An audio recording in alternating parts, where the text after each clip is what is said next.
Good evening, everyone. Welcome to Trade Talk with your host, Pop. And yes, as you can see by the title of the stream, a little rest and relaxation. Yours truly has been on a vacation from work for the past week or so, and it's been very nice. So nice to step back, cool off, relax, get your head back on straight, because it can just be overwhelming. You get way too buried in work. It's almost like Stockholm syndrome, and you just want to get away from that. Sometimes your mind wanders and it starts to think, you know what, I should be at work. But nope, don't do that. Don't get into that mindset. Always think that, you know what, you earned your time away. You've earned your time off. It's time to relax, recharge. All right, so this is your industrial stream. And if you're not familiar with how we do things here, we go through a little bit of news of the week. We see what's going on out in industry. And then we'll pick some articles about the skilled trade shortage and see what is being done or not being done about it. And then everyone's favorite time, picture time. We do that afterwards. Sometimes some pictures, sometimes videos of some of the projects I've been involved with. Before we get to all that, though, I just want to say hello to you, David Glenn. Good to see you, David. And Human Blaze the Cat. Welcome. It's been a while. Nice to see you. And anyone else that is lurking or listening, welcome. Let's start this off with News of the Week. Courtesy of Plant Magazine. Something caught my eye here. It was like Elton Manufacturing acquires Indiana-based Decatur Plastic Products. I'm wondering what that's all about. And what will be the implications? Elton Manufacturing, a supplier of weather stripping and windows for garage doors and entry doors in North America, is acquiring the assets of Decatur Plastic Products in North Vernon, Indiana. The company will operate under the name Elton USA. Gary Rayler Jr., formerly Vice President of Operations and a shareholder of DPP, has been appointed President of the new U.S. division. With this new addition to the Elton family, we will be able to strengthen our relationships with our customers, gain support and expertise from DPP's highly skilled operations team, and increase capacity to achieve our growth strategy, says Tim Boer, founder of Elton Manufacturing. With the support of DPP specialized and seasoned injection molding specialists, Elton will become a stronger partner to its U.S. customers while continuing to provide the unparalleled quality, technical expertise, innovation, and service we are known for, says Sandro Pigliaro Rollo, Elton's Senior Vice President of Technical Operations. The company says the acquisition marks a significant step in Elton's growth strategy following capacity constraints at its 4 Canadian manufacturing facilities. The company has also begun to producing window frames at the Indiana site and has been working with DPP's management and production teams to align operations and quality standards. Okay, good. That's all right. Company's expanding. Not too much to say about that. Hey, Ars, how you doing, man? Good to see you. Let's move along here. NGen announces a $1.29 million in funding to support advanced manufacturing clusters across Canada. What's NGen? Let's have a look here. I've heard the name before. I swear we've read an article about them before. Next Generation Manufacturing Canada, or NGen, has announced $1.29 million in funding through its Cluster Accelerator Network for 13 organizations across the country. Investment aims to strengthen Canada's manufacturing ecosystem, foster collaboration, innovation, and growth in many sectors. The Advanced Manufacturing Cluster, a cornerstone of Canada's Global Innovation Clusters Initiative, is a vital driver enhancing the competitiveness and sustainable growth of our manufacturing sector, said Mélanie Joly, Minister of Industry and Minister responsible for Canada Economic Development for Quebec regions, in a media release. By leveraging the power of collaboration and investing in critical areas like artificial intelligence and robotics, the cluster is helping accelerate the development, adoption, and commercialization of advanced technologies. I am proud to highlight our commitment to fostering innovation and supporting regional economic development while creating opportunities for the manufacturing ecosystem. I swear, this is like an article I've read a couple weeks back. It's like they're just kind of recycling it. Hey, Fabric Folds, how you doing? They're buying that company so they can slap Made in the USA on Canadian products. How very Chinese. As long as nobody loses their jobs and they keep things going and they can get them lots of work, that should be all right.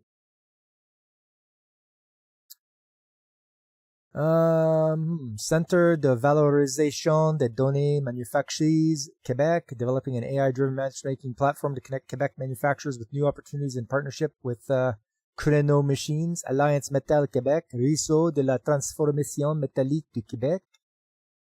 Okay. Canadian Kitchen Cabinet Association, the Downsview Aerospace Innovation and Research Center, Zolzoid Concrete Corp in BC, Canada Makes in Quebec, Verschuren Center in Nova Scotia, A14 Manufacturing in Quebec, OCNI in Ontario, Alliance of Manufacturers and Exporters Canada, Wood Manufacturing Cluster of Ontario, Vehicle Technology Center in Manitoba, Canadian Robotics Council Ontario, and Optronic in Quebec. All right. Well, they're handing out money.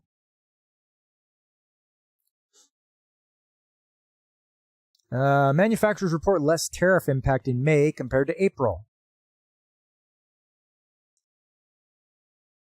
John Candy was right. Canada, the creeping menace. Come on now.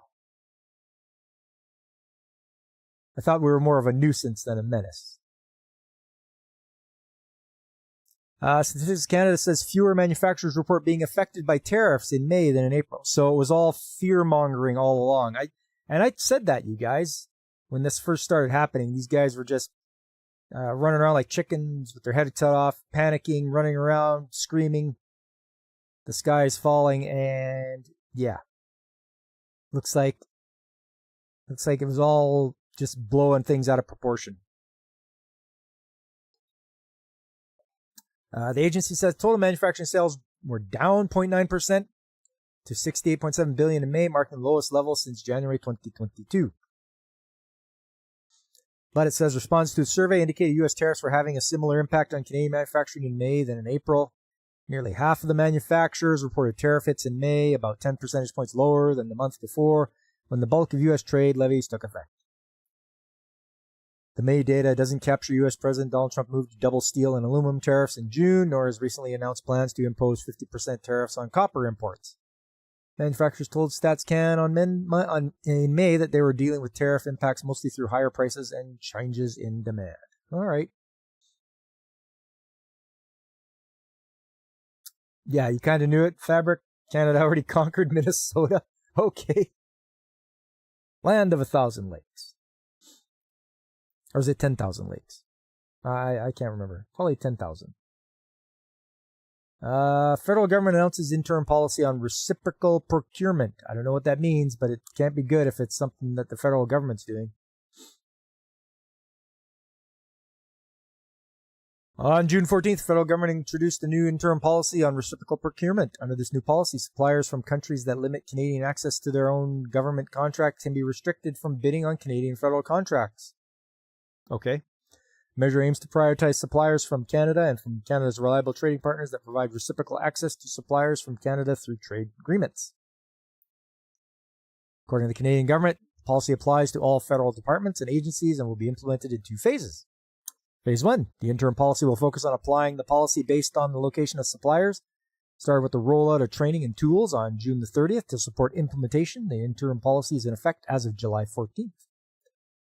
Phase 2, the complete policy will determine supplier eligibility based on the origin of goods and services being offered and will be introduced at a later date. The government stated it is also exploring additional ways to maximize the use of Canadian steel and aluminum in government-funded projects, including in coordination with Canadian provinces and territories. The Government of Canada is committed to protecting and defending the interests of all Canadians and will not compromise when it comes to ensuring fair market access for Canadian industry, said Joël Lightbound, Minister of Government, Transportation, Public Works and Procurement. The policy on reciprocal procurement will help leverage our purchasing power to support Canadian businesses and workers impacted by unjustified American tariffs. Yeah, all right.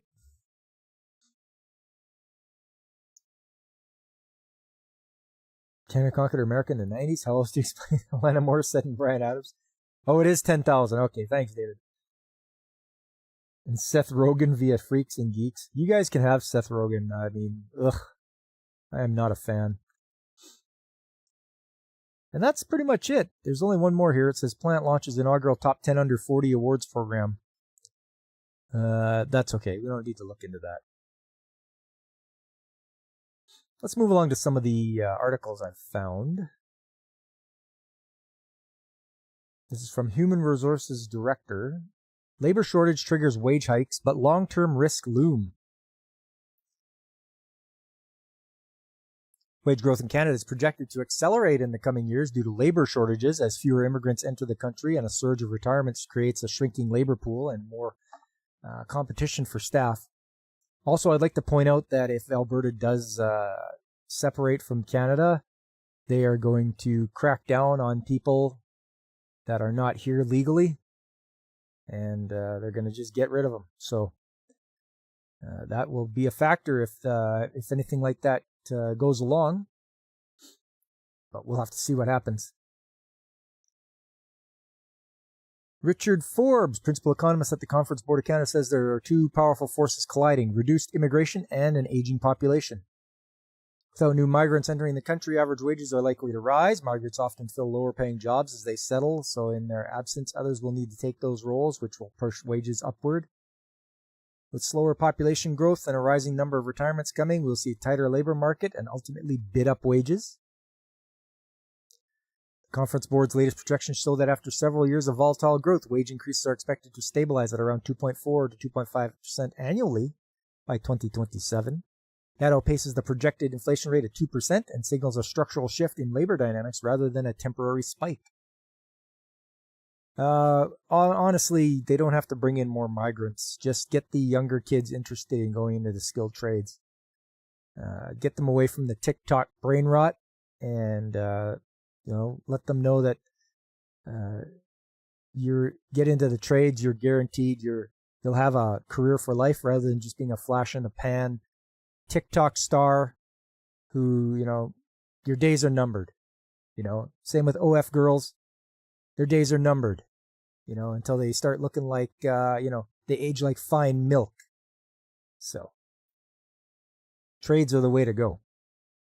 Seth Rogen's a war crime. Count your blessings we haven't put Canada on trial at The Hague. Idaho and Alberta ought to merge and become Alberta-ho. Yeah, nice. I'd go for that. Nothing wrong with that. Brandon the anime guy is in Idaho.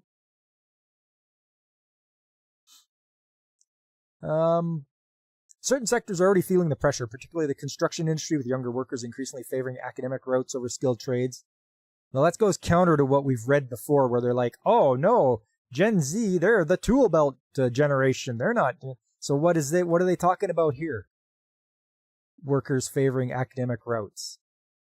I don't get it. Construction companies are bracing for a talent shortage that will likely force wages upward. The result is an imbalance that's difficult to resolve quickly. They're angry about it because they're going to have to pay people more. So no more slave labor. Of course, you give us Shania Twain in a gravity-defying. Hey, she's awesome. I like me some Shania. There's a strong demand to get houses built in the country, but a lot of those jobs are occupied by people that are on the brink of retirement. In the short to medium term, roughly the next 5 years, this crunch is expected to intensify. I think it has already. I mean, these guys are a day late and a dollar short with their reporting. We're going to see a lot of demand for skilled trades, and that's ultimately going to bid up construction prices for homes around the country. But further down the line, the dynamics may shift again, this time driven by automation and artificial intelligence. No, it won't be. With some tasks eventually being automated. However, that won't relieve the current shortage. No, it won't. I don't think AI can go and frame a house. Longer term, I think the big thing is we're probably going to see a shift towards more technology. Artificial intelligence could create an occupational shift in the economy. Only if you let it. And that's if it's going to be cost effective. They're not going to give out AI robots for free. Also, they're not there yet. It's just capital name vagina. Why not? Inflation, too, has played a role in driving up wages, with recent inflationary surges still fresh in the minds of both employers and workers. Those expectations are lingering longer than usual. Expectations have been really high, and that usually drives wage growth. When workers think that inflation is going to be really high, they demand higher wages as a result. AI can't code its way out of a clogged toilet. Exactly.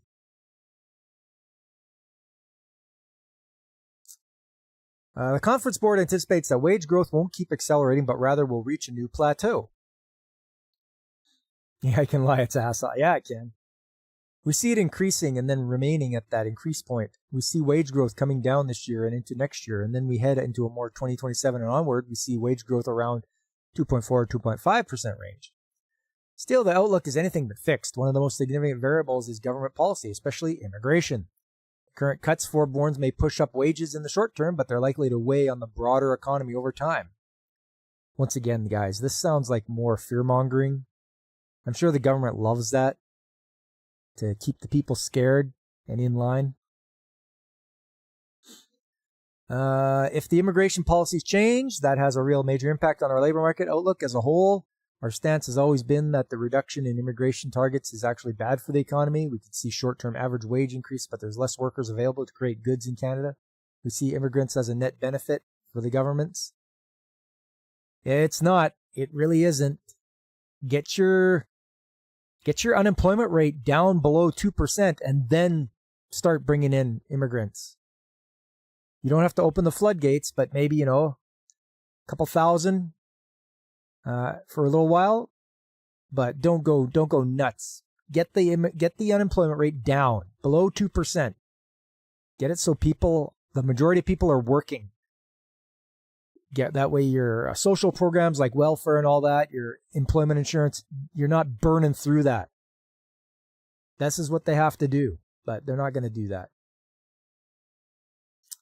Microsoft fired 7,000 coders after making them write an AI. Yeah. Hey, thanks for the hard work, you guys. Get out. Microsoft's just gone downhill, guys. It's terrible. It's just awful. They do not know how to write a good operating system anymore. Even though they did steal like Windows 1.0 from Apple. There are less available workers in what's already a pretty tight labor market in Canada. Whether Canada can diversify its exports and trading relationship away from the U.S. and having more workers in-house would be a good solution. Why would diversifying its exports help the jobs here? Are you saying there's going to be more work? I don't know. I don't know if they know what they're talking about. For employers trying to navigate this changing landscape, compensation strategies will need to evolve. Flexible work and additional leave and other non-monetary perks could help companies compete when higher pay alone isn't enough. And that's just it. It's not just higher pay. Yeah, you can get paid a lot, but it really, after a while, it just doesn't matter. You get to a point where you're like, you know what? I need more time off, or I need to work a couple of flex days. I need some time off that you're not giving me here. So Microsoft bought DOS to sell the IP. Oh, there you go. There you go. I didn't know the whole story, but yeah, that sounds about right.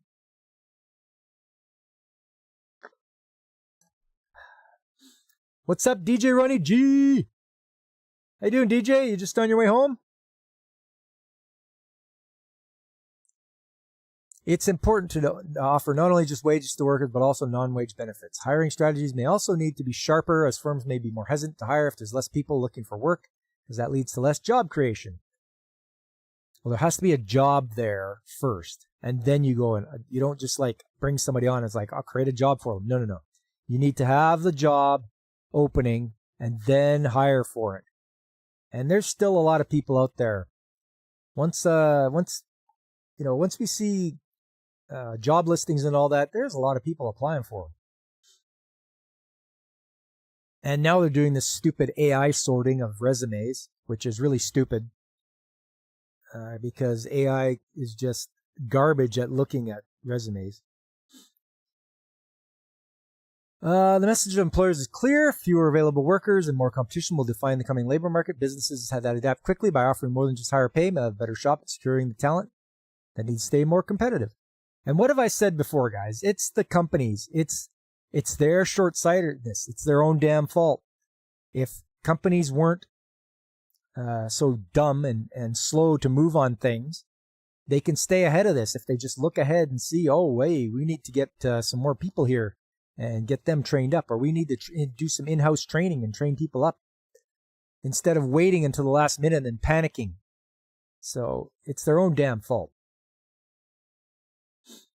Prior to DOS 3.3, there were two DOSes, IBM DOS and IMS DOS. Yes, that's right. There was DR DOS too, I believe, from what I recall, Fabric.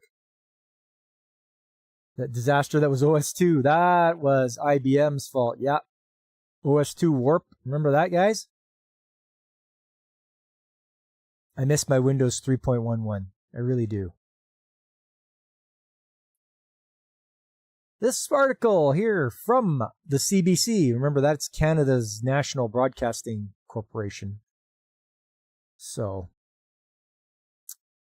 they're very left-leaning. Let's see what they have to say.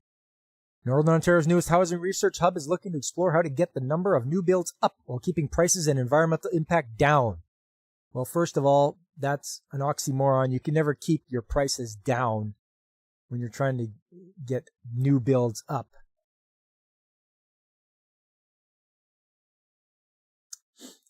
Gary Kildall's company did the same shit Microsoft did since Microsoft set the precedent.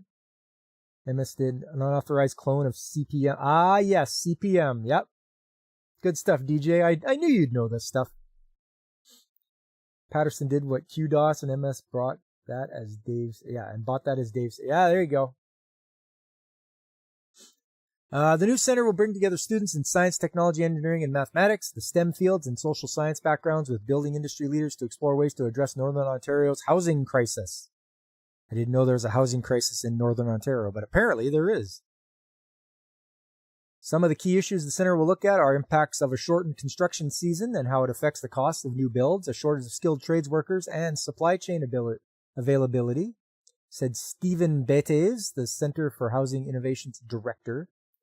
We're in the north, and we have different climatic conditions, Betes said. We are building homes in ways that might make sense in the south, but could be problematic in terms of the kinds of temperature swings. Over the past few years, Northern Ontario has faced a shortage of housing supply across the region, with the 2021 report by the CMHC showing substantial lower residential development than in Southern Ontario. The report also stated costs for new builds in similar communities are especially high, or in smaller communities. Working in those communities, you don't get to walk down to a hardware store down the street or pick up stuff, said Harold Lundstrom, manager of the Construction Association of Thunder Bay.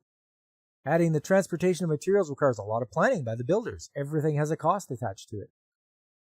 As of March, realtors in Northern Ontario are still raising concerns over a housing crisis in the region, seeing little relief on the horizon as housing prices continue to rise while new housing developments remain low.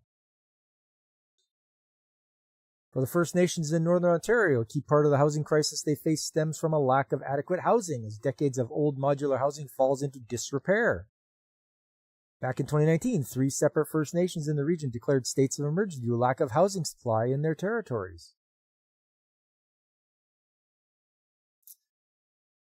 Yeah, no pine and plywood houses in the north. Nope. Probably Douglas fir, I would think.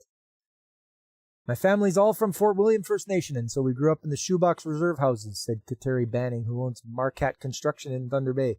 Most of the houses that are on the reserves right now are in our northern communities are 20 years beyond when the government first recommended that we should be replaced.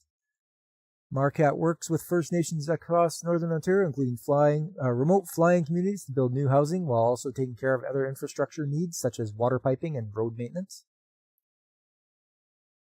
Banning explains that for remote communities in the region, the topography of the area can play a significant factor in the way houses are built, including differences in the appropriate types of foundations for each First Nation.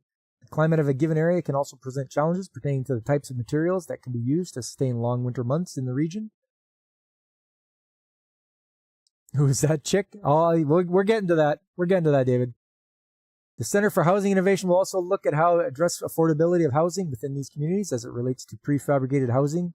Bates said for Fly-In First Nations, the center will look at the types of materials that can be cultivated in the surrounding area so prefabricated housing can be built in the communities rather than being shipped from southern Ontario.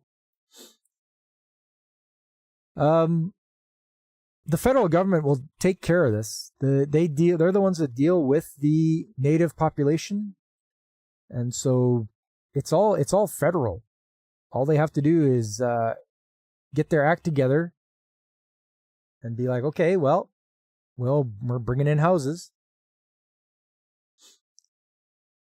A lack of supply hubs in Northern Ontario also contributes to higher costs of construction. Lindrum says many of these materials from housing come from Southern Ontario as well as other provinces in the United States, with the transportation of these products only growing in recent years. For remote and rural communities, transportation times can also greatly increase the amount of time it takes to complete new builds. Place an order, it might take 2 weeks, it might take 2 months before it can actually come to you. Bates says research is already underway looking into where products, particularly wood products, are sourced from to locate efficiencies in supply chains. In doing so, we can start to develop strategies by which we create these local decentralized hubs which material can be used that is coming from the region where homes are being built. Local supply hubs are an idea that Marquette has been exploring as well, including building lumber yards and other material locations within remote communities to help alleviate the burdens of long transportation times. The Research Center will also look at how to incorporate sustainability into new builds by looking at more natural materials such as cellulose and wood fiberboard. Despite still being in its early stages, members of Northern Ontario's construction industry see value within Laurentian's new research hub. Lindstrom says he's hopeful the new research hub can help to fine-tune building strategies already employed in Northern Ontario, including looking at new methods for improving infrastructure for water supply, sewage handling, and fiber optics, particularly for areas outside of urban centers. These guys can't be the first people that would need help in the northern climate. Why wouldn't you go and ask people in, I don't know, northern Alberta, northern Saskatchewan, the Northwest Territories, northern Quebec? You guys can't be like, we're the first ones to encounter this problem. You're not. So it sounds like it's a waste of money to me. They should be looking into like Alaska. Or Yukon. Talk to them about it. They're dealing with short building seasons. They deal with the cold. Find out how their houses are built. Like, what is wrong with you guys? It's just trying to justify their existence, I guess, and wasting money. It varies tribe by tribe, but the trick is to build your own houses because governments do the bare minimum. Okay, Fabric, I get you. Hey, how you doing, Veritax? Good to see you. The tribes can't let the government do it for free and then bitch about the quality. I gotcha. Or at least the federal government should supply the raw materials. Banning Hope's new center will also work to address the lack of qualified skilled laborers, increasing training centers for tradesmen in the area. She says lack of qualified laborers has led to inadequate construction of housing in Indigenous communities in Northern Ontario in particular. To address these concerns, Bates hopes the Centre will be able to engage communities across the North in order to find solutions specific to the region. The North is a very different climate than in the South. It requires different policies, not only climate, but for economic, social, political, cultural perspective. So it requires, strategies and solutions that are really specific to the North. Once again, go talk to the Northern communities. Go to the Northwest Territories. Go to the Yukon. Go to Northern Alberta, Northern Saskatchewan, Northern Quebec. Talk to those guys. You're not the first ones to encounter this.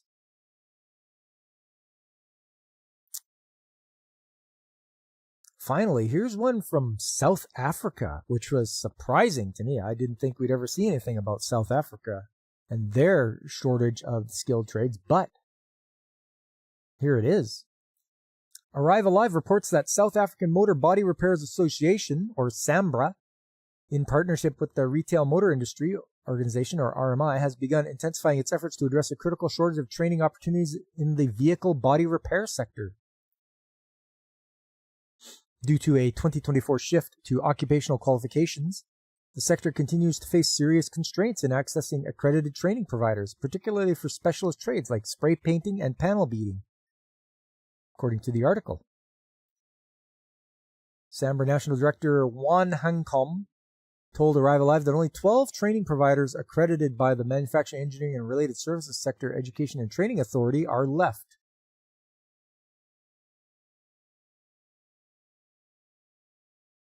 Why? Those raw materials will be overpriced and under quality. Pull the wood and stone off the hill. Well, yeah. I mean, if they can do local stuff, fabric, why not?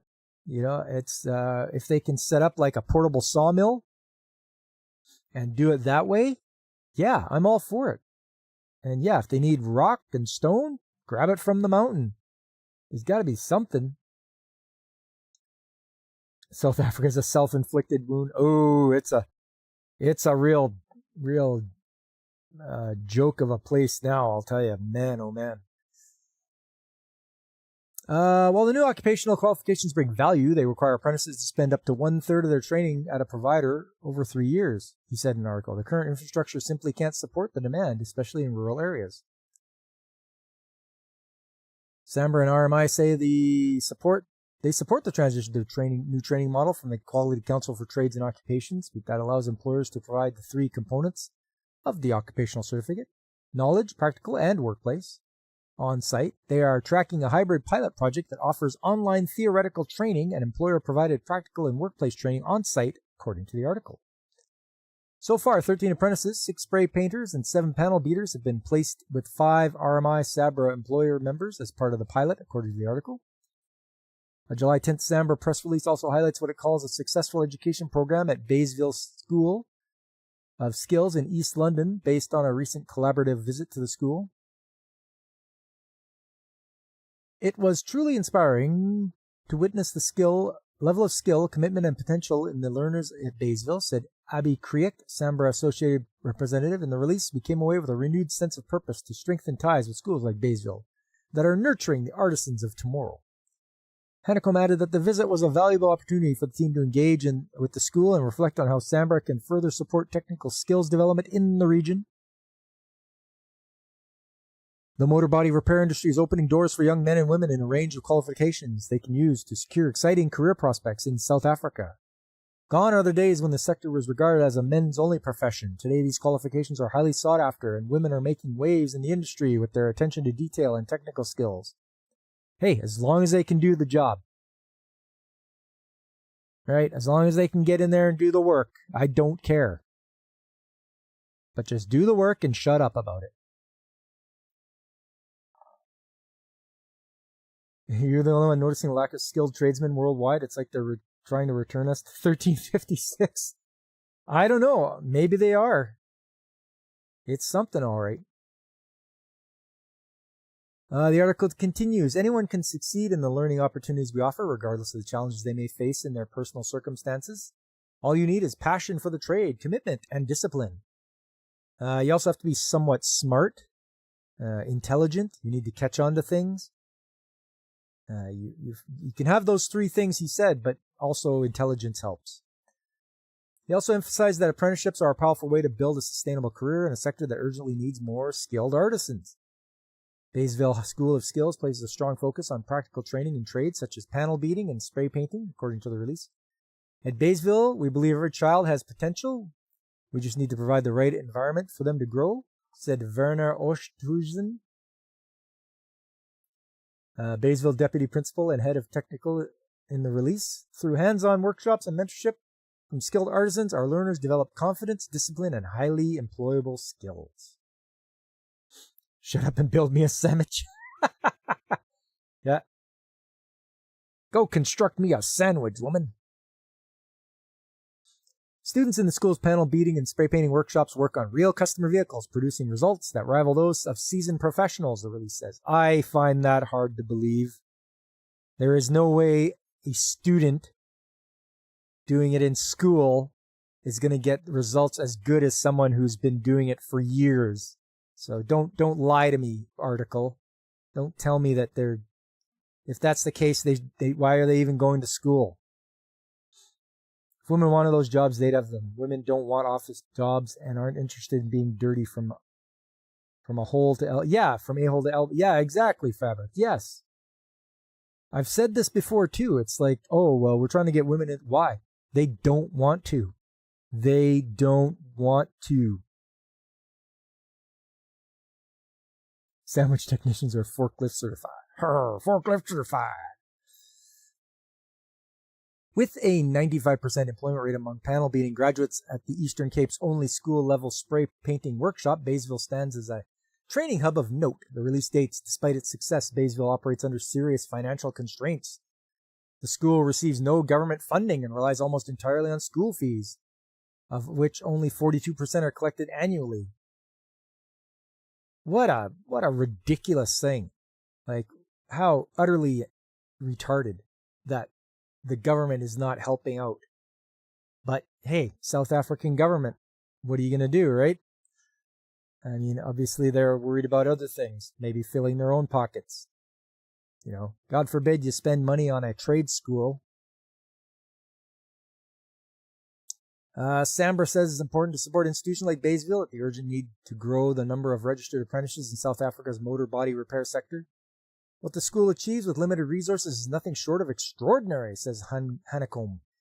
In the release, it's a perfect example of why we must support institutions that offer a second chance to young people who may otherwise fall through the cracks. Well, geez, now it sounds like they're talking about inmates or people that have committed crimes, convicts. The reality is that not all students are suited for an academic high school, and Baysville provides an excellent alternative to unlock their full potential. The number of registered apprentices in South Africa's motor body repair sector has been declining since 2014, he said. Then why weren't you guys doing something in 2015? You know, once again, too little, too late. Apprentices combining theory, practical skills, and workplace training offer a valuable entry point into a trade where demand for skilled artisans remains high, the release states. Sambra and RMI plan to continue their engagement at Baysville, exploring ways to assist with training resources, workplace approvals, and mentorship at the accredited Sambra motor body repairers in the region, according to the release. This is not just a partnership, it's a shared vision to ensure every young South African, regardless of their circumstances, has a pathway to a dignified and sustainable career. So there you go. Problems in South Africa. More different problems in South Africa. And what's with this? Just do it. They hang up looks like a bag or something. It says COVID-19, just do it. Like, what is that? I'd be ripping that down and throwing it out in the garbage. There's no reason for that there. It's like Nike. I don't know what that is. Hey, Gap, how you doing, man? Good to see you. Well, that was our last article. I think it's time. You know what time it is. It's picture time. It's picture time. Of course it is. You don't want your power grids and trusty convict elections. They just steal the lines for copper. Yes, they do. All right. We'll go like this. And we'll get this out of here.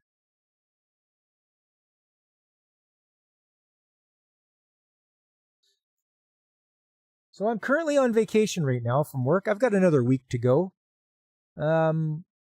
So I haven't had a chance to take any new pictures. But I wonder if you guys are curious as to how a biofilter works or what it is, because I have plenty of pictures and video of that. Let me just get things settled here. And we'll do this. There we go. You called it 40 after the hour. Yeah, you did, David. I saw you. It just seems to flow that way, doesn't it?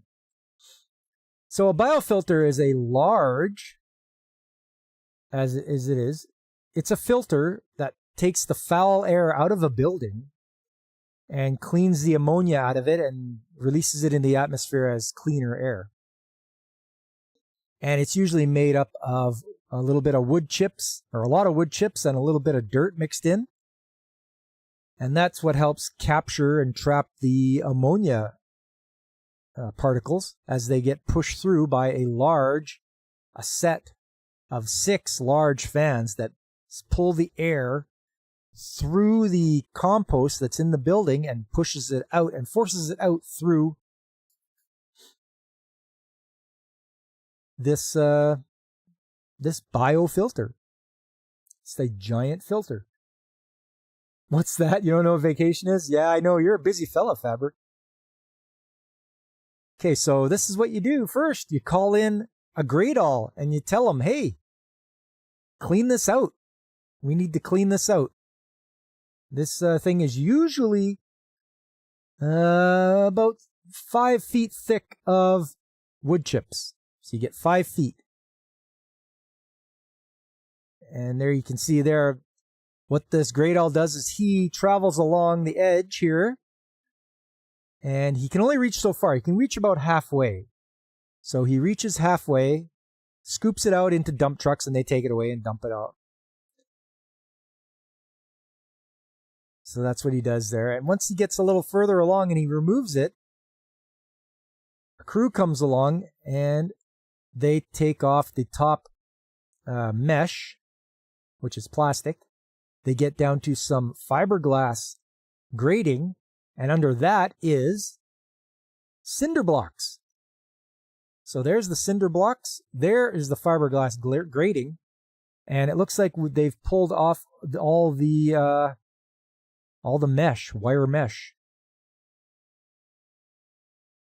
There's a better shot of it there. So right here, they still have fiber mesh on. There's the fiberglass grating, and it's being held up by the concrete or the cinder blocks. Now what this does is it lets the air flow right underneath and all the way out. So it gets that whole area underneath to travel in. All the air travels underneath the whole filter and pushes its way up through the wood chips. And obviously under here is, this is all plastic lined. So they have a special liner that they put in there. There's another shot. So why does it always come down to cinder blocks? They are the cheapest way to get it done. How big is that area? It is huge. And at this facility, there was 3 of them. So they are right beside each other. But as you can see here, the old cinder blocks get taken out. They try to save as many as they can, but the ammonia has an effect on these cinder blocks, and they become very brittle. So they can just, as you're picking them up, they'll just crumble in your hand. As you can see, that's how thick a layer of wood chips is, from there to there. And there's the one panel of the fiberglass grating. So that's there. And when we need to get the rest of the wood chips out, the Gradall puts down his rig mats, and just so he doesn't crush the concrete, and he drives over there and in. All right, he goes, here he is, he's going around, he's not hitting the building, and he drives in. And he can pick up and move his rig mats at will. And there he is there. And now that he's there, he can start again. But sometimes a little bit of damage happens. There's a little bit of damage to the liner. Some more there, but that's okay because the liner can be replaced. Some holes there.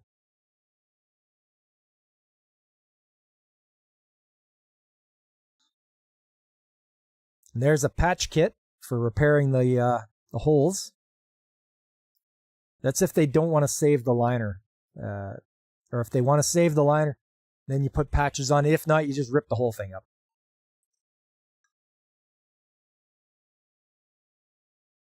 So there it is there. You've cleaned out all the wood chips.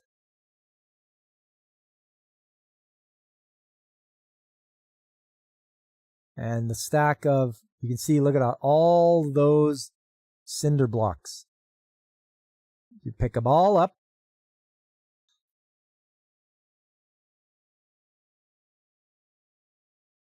You stack them up nice. I don't know if that can give you an idea of how big it is, Gap, but that's how large it is.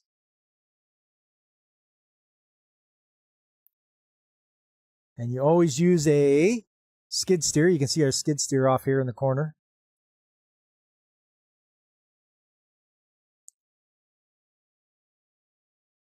And there we go. So you're putting it back in.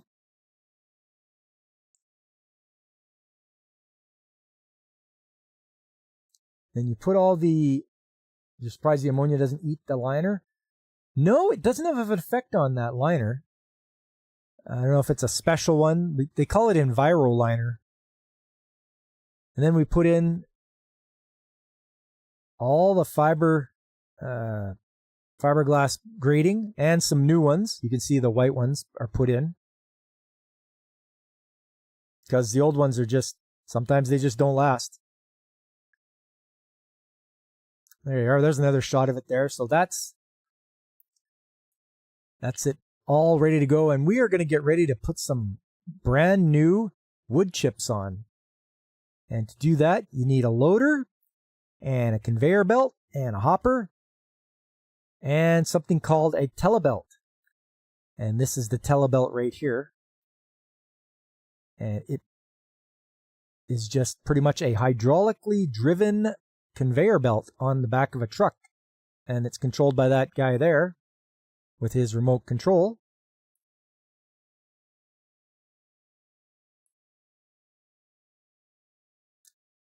I know the pictures are a little out of sequence, but this is the manpower you need in order to get the job done. There's that old mesh I was telling you about. So the mesh is just rolled out, cut, and then rolled again and cut, rolled again and cut. Those union woodchucks like to drive heavy machinery when they start chucking wood chips. Oh yeah.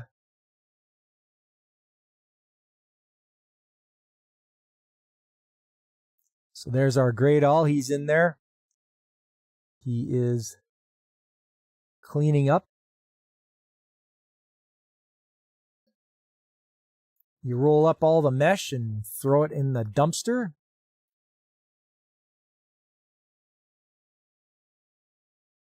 You're making a bed for an Albertan mega hamster.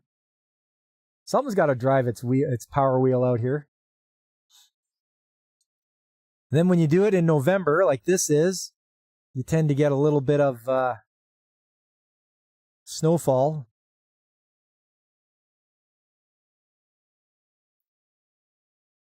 But the new liner gets put down. Right, so this is bare concrete. That's the new liner. There it is. It's Enviro Liner 4030. It's always good to catalog things that you see. As you can see, there's some new cinder blocks here because some of the old ones just couldn't put up with it. They were very brittle, as you can see. If they break, that's it. Throw them out. Oh, you put them in there. There's how you roll out the geo mesh, like that there. You roll it at a diagonal, so it can stop a lot of the wood chips from falling in. Ain't nothing little about November snow.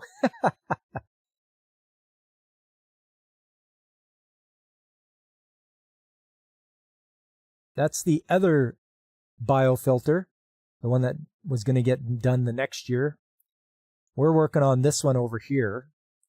So yeah, this is what happens to the old ones. They get all kinds of plants growing and everything in it. Has anybody actually driven in there by mistake? No, not by mistake. There's the telebelt.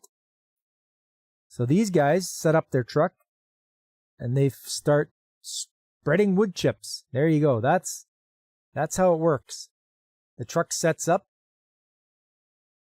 and you just layer on the wood chips as much as you can till it's like 5 feet deep.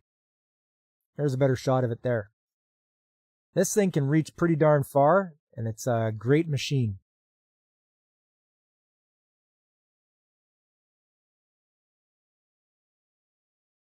So it just takes wood chips after wood chips after wood chips to fill up this thing. Like, it's just huge.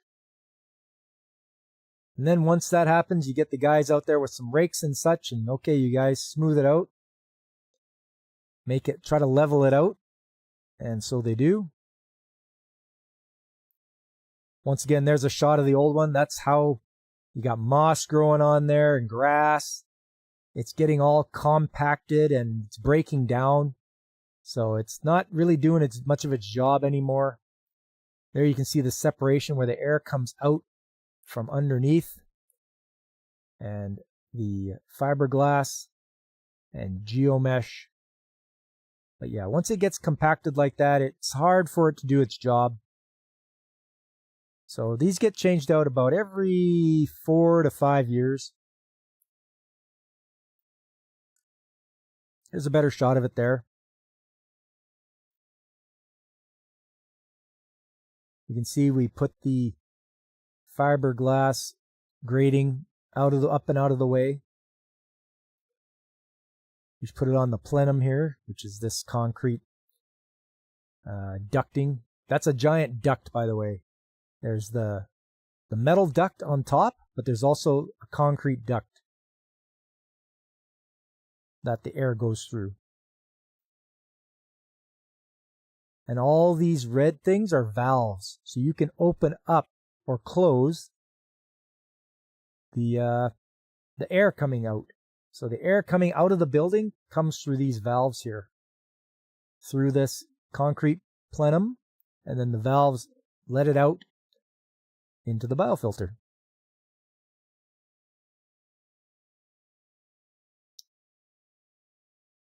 How would I get down off that duct? It's not that high. There's a ladder at one end.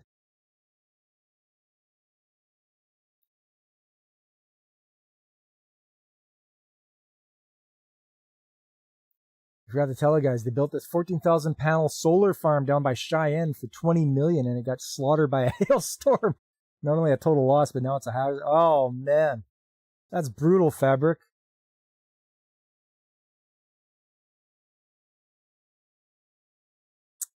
So the stuff that the Great All can't get, you call in a vac truck, and these guys vac up the rest of the wood chips.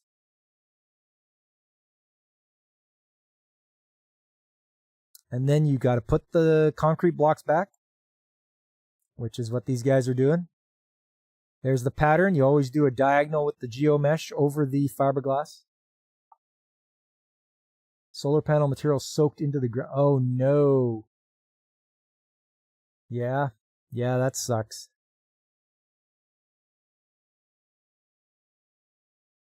If you guys are liking what you see, and hey, please hit that like button if you could be so kind. So we work in the mornings. In the mornings, it's still dark out in November, so you just keep going.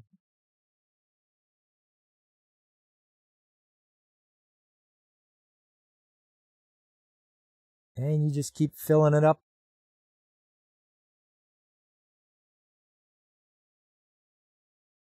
There's the old one. Like I said, this is all broken down now. This is all decomposed. And it's just soggy and it's not doing its job anymore.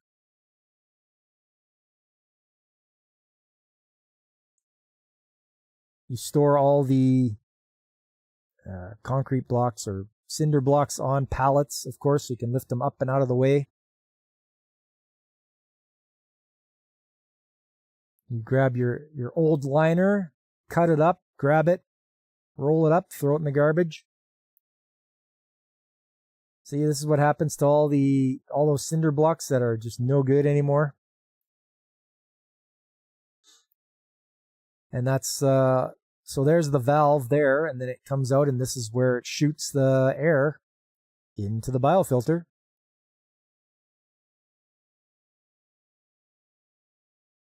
It's another shot.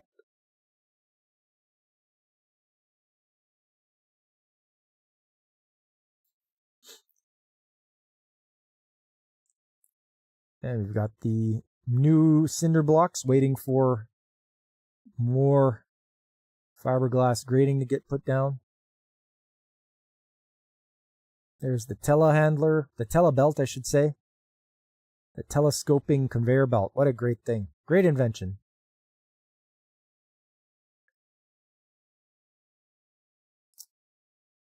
There we go. It looks like they're getting towards the end anyway.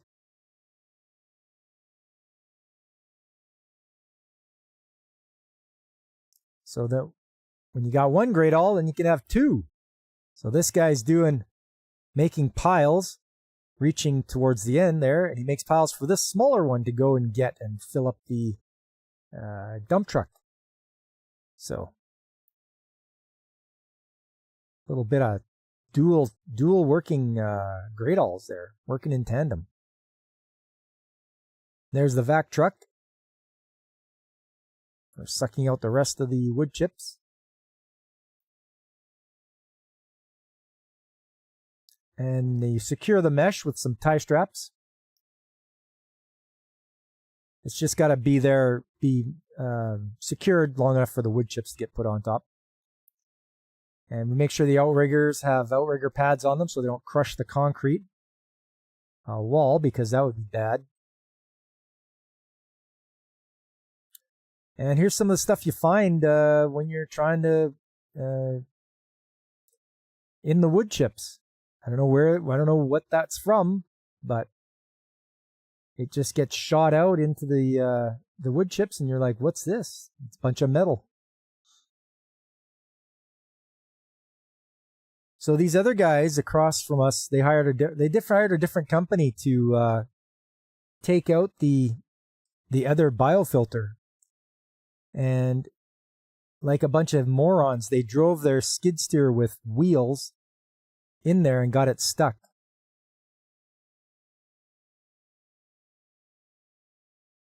Looks like it takes you a couple weeks. Do this during shutdown? Nope.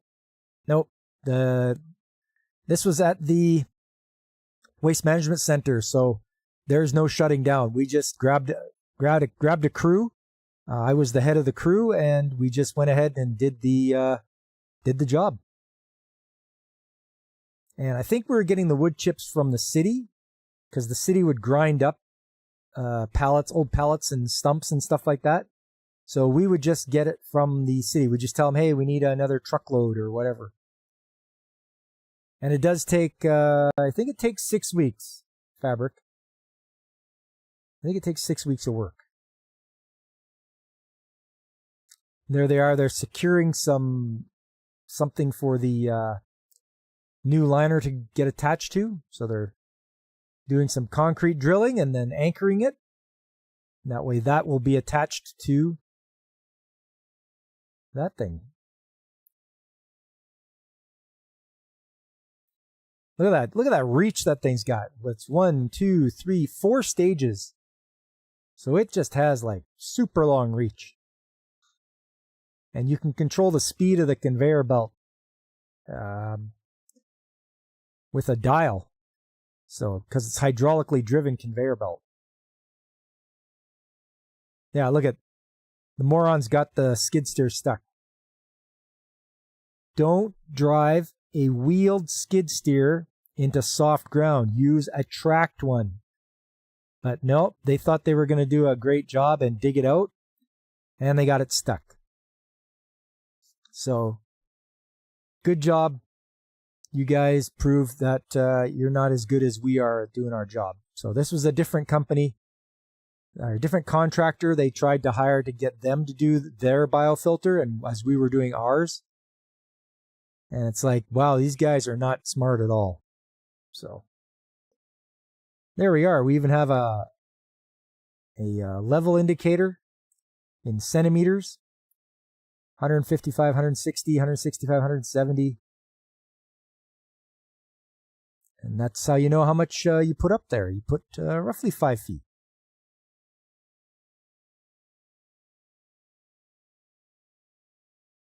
Shots of the old one still. There he is with the vac truck.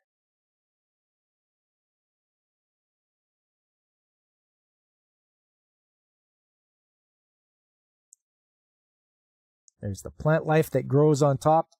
It's a lot of moss, a lot of trees. There's another shot of the skid steer stuck.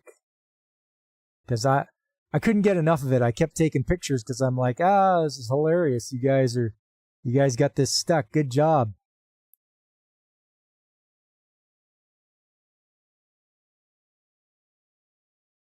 Another shot of how far down we go.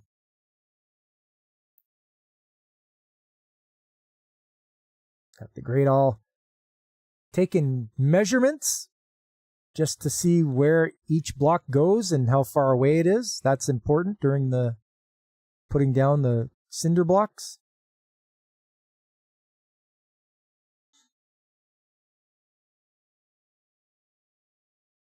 I was just all over the place with these pictures. I was just like snap happy.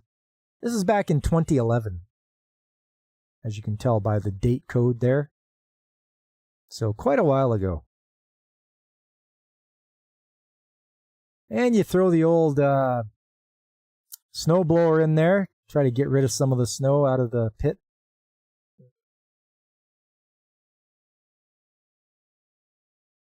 More measurements. He tried to use the bucket to walk it out. Rookie move. Yep, he sure did.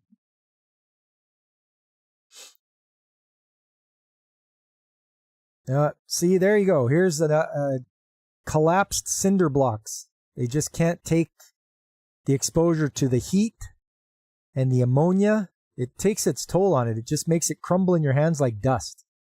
And that's what it ends up like. Nobody touched it. They just crumble on their own.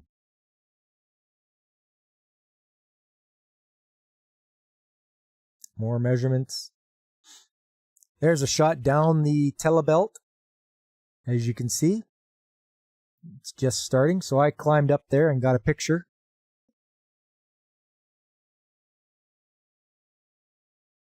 There's more crumbled cinder blocks.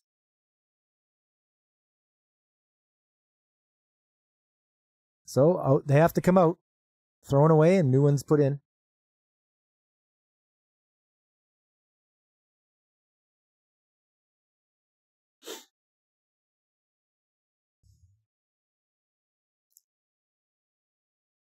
Yeah, I got a lot of pictures, so this was a big project. This is like one of my first big projects that I was in charge of. Oh, there we go. We got video. This is what they were doing. They were sucking out the sucking the wood chips out.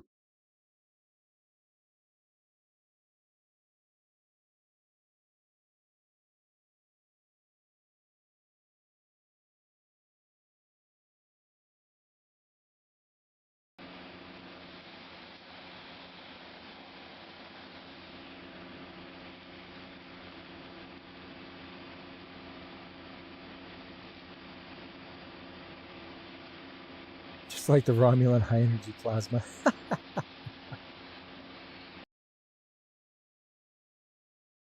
else we got here? Oh, here we go. Picture of the loader bringing in some wood chips to put into the hopper. They were smart. These guys had the hopper there. They had the two guys there for cleaning, getting rid of plugs.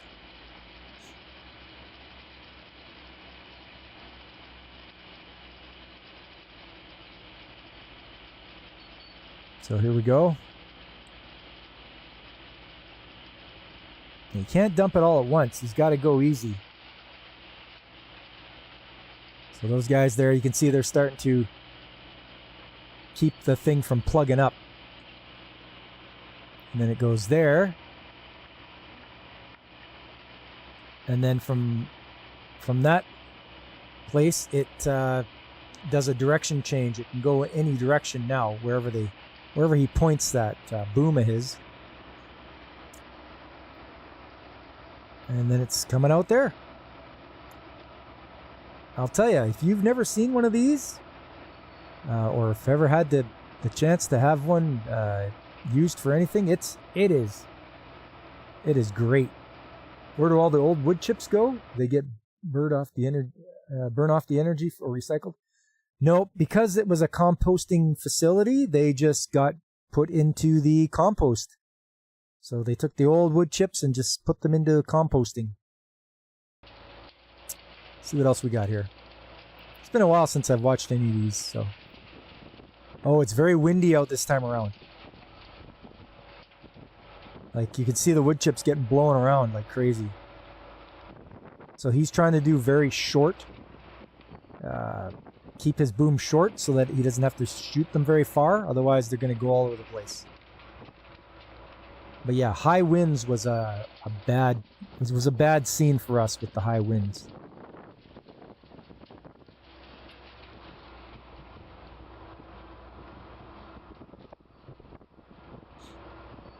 As you can see, things are getting blown around, so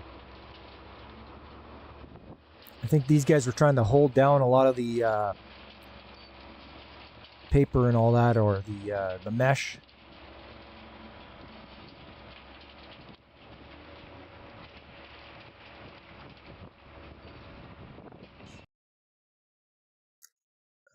Any more? Oh yeah, there we go.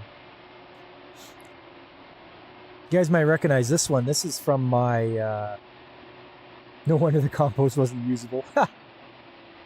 This is from my intro video. If you guys ever catch the... If you catch the intro, you'll notice that this is from that video. Or the video that I took to use. Just showing them digging out the old media. What else we got here? Okay. This is what it takes to put the grating back. It takes quite a bit of manpower. You at least 4 guys minimum, and 6 ideally.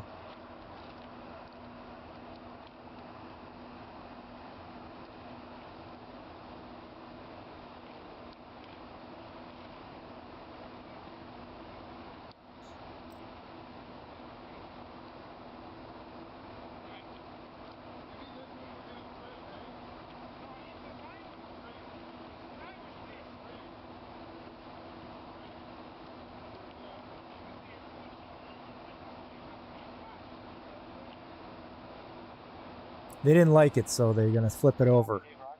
Try the other side.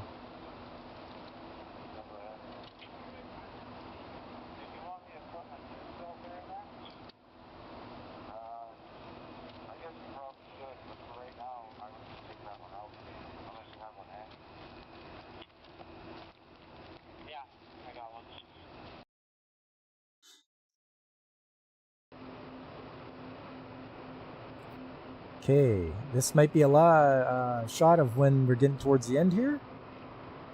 Let's have a look. Okay, yeah, guys are all just raking it down, making it nice and level.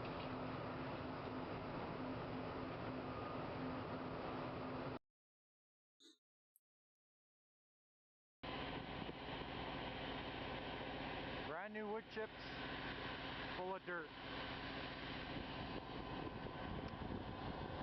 How much does each one of those fiberglass cost? Oh man, that was a while ago, Gap. Might have been pretty...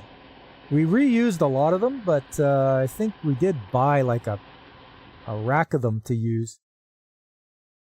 I can't remember how much they were. Am I using my vacation to catch up with my anime? Yes, Fabric, I sure am. And a lot of other things too.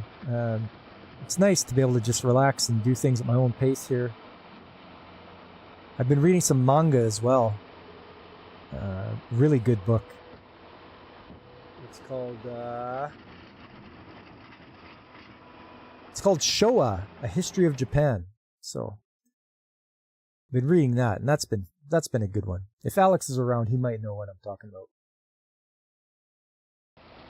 There we are. They're pulling out the liner. This is how you do it. You get a bunch of guys, and you just get air under it.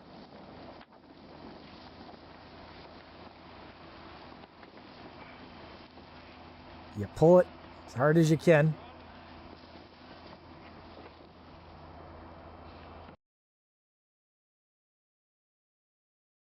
What else we got here? Lighting isn't that good. That's probably why that was just a quick one. There we go. Rolling out the mesh. That's how you do it. Just kick it, roll it, kick it, and roll it. Not Showa girls, DJ. Just Showa.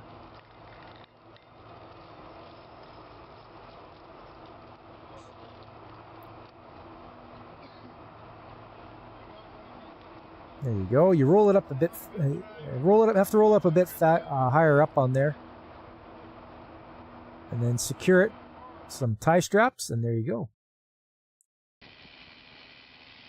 And there they are. Got some video of these guys securing the metal plate to the concrete.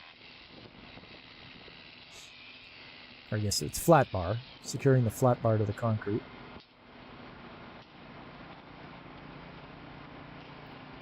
During the winter. Everybody's got a job to do. Got the guy with the blower, you got the other guys with the shovels.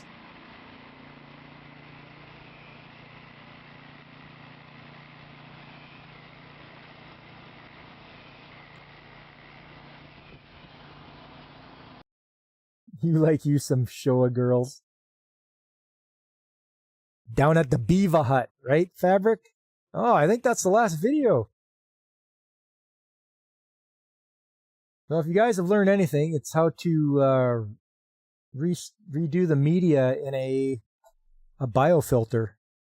It's a big operation. Like I say, it takes about 6 weeks. It takes a lot of manpower, a lot of planning, and it's very time consuming. But it's well worth it. There was, like I said, there was 3 of them to do, and during my time when I worked at this place, I believe I was involved in replacing all 3 of them. So if you do one every 4 years, I was there to do 3 of them at least. In fact, I might have even did 4 of them. I did one again, like there was 3 of them, so we did all 3 and then another one. So I was there for all of those. It was, yeah, that's why I got put in charge, because I was the only one left around that had done it before.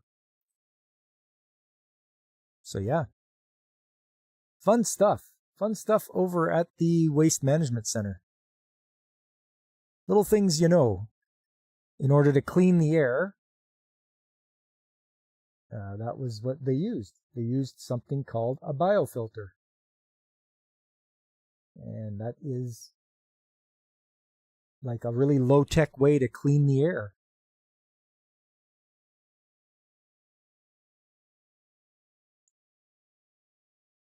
I thought I had some other pictures of it here. I'd have to take a bit of time to find them. But I should have had a good aerial view. Oh, there it is. Here we are. This is a nice aerial view. You can see there's 2 biofilters in this shot. There's this one, and then there's this one. And there is a 3rd one off to the right. You can't see it, but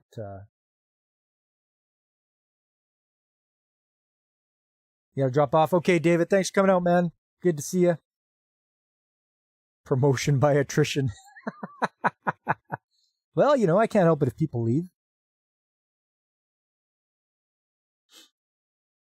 And yes, this is it here. So you can see the plenum with the valves and the other ducting that's on top. And yeah.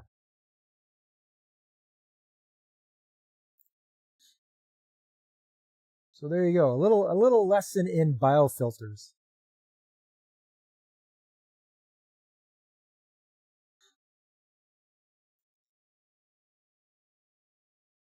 I think that's going to be it for the night there, fellas. Really appreciate you guys coming by. Make sure, please hit that like button. You know, subscribe if you haven't already. Spread the word. Let them know what pops here. I just want to thank David Glenn as you head out the door. Thanks, David. And Human Blaze the Cat. Aris, and Fabric Folds.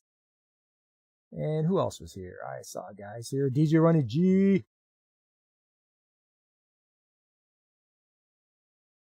And Gap. I saw Gap here.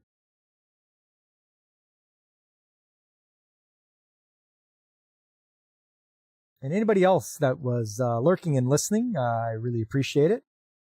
If it's educational, well, you know what? I try to make things a little bit educational. You learn a few things from here. The biggest one I hope you guys learn is be safe out there. Always wear your PPE, and just remember any accident can be life-altering. The worst being losing your life, but other than that, you don't want to have a life-altering accident. So always wear your protective equipment, and it'll save you. It'll help lessen any of the damage that could happen. So that's the biggest thing I want you guys to do, is just be safe out there. Yeah. If there's other guys out there to watch too besides me. When I'm not on, you can watch Pacific 414 or DJ Ronnie G. Don't forget, he's got the Monday show on Thursday. There's Brandon, the anime guy. There's Carl at the RNG Podcast. Tomby, Angry Canadian, Nerdporo Lifeform. Everyone's favorite Penguin, Punkwaddle. Don't forget to watch him. He's got some really good stuff. Really enjoy Punkwaddle's content. And there's Infinite Metal. He's on Kick and Twitch. You'll have a fun time watching Infinite Metal. Really enjoyable streamer. Fun times. Fun times are had. All right, coming up Saturday is Retro Game Day. I've been working on Legend of Zelda Oracle of Ages. No, Oracle of Seasons. So that's for the Game Boy Color. And it was by Capcom and Nintendo. So always, I'm gonna have a great time with that. I always like my Zelda games.